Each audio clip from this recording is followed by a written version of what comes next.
د ننګرهار پوهنتون د ژبو او ادبیاتو پوهنځي مرستیال پوهندوی هدایت الله حکیمي وایي د امیر المؤمنین حفظه الله هغه فرمان چې د بهرنیو اصطلاحاتو پر ځای د خپل ملي ژبو اصطلاحات وکاروي خورا مهم دی. وایي پوهنتونونه هڅه کوي بهرنیو اصطلاحاتو ته د خپل ژبې ویونه پیدا کړي. یقینا دا یو ډیر مهم فرمان دی،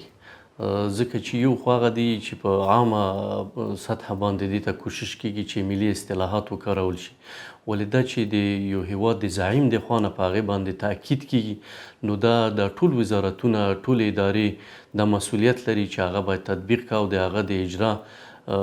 عمل ترسره کا. نو دا په ټوله کې د ټول هیواد په سطح د ټولو وزارتونو په سطح او په تیره د لوړو زده کړو وزارت او د پوهنې وزارت لپاره یو ډیر مهم فرمان دی او دا یقینا ډیر ضرورت و، د وخت ضرورت و، ترڅو موږ خپل ملي اصطلاحات چې دي هغه وکاروو او د هغې د ترویج کوشش وکړو. د ننګرهار پوهنتون استاد پوهاند محمد ابراهیم همکار وایي په هیواد بهرنیو یرغلونو او دغه راز په نړۍ کې د چټک تولیدي پرمختګ له امله زموږ ملي ژبو ته ډیر اصطلاحات را دننه شوي چې بهر کولی علمي هڅې غواړي.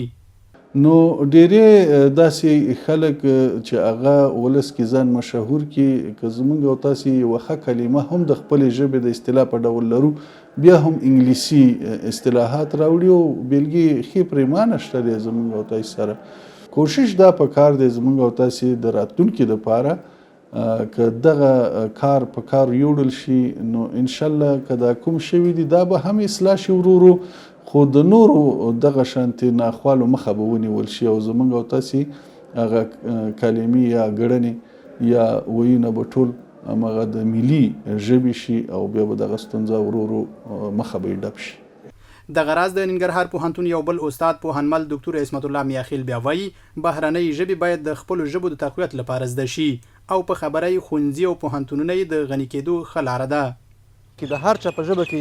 د هغې ملت کلتور، د هغې ملت دین، د هغې ملت عنعنات، د هغې تاریخ پروت دی. دا دې لامل نشي چې تاسې انګلیسي ادبیات او یا الماني یا هندي ادبیات ولولئ، سبا ته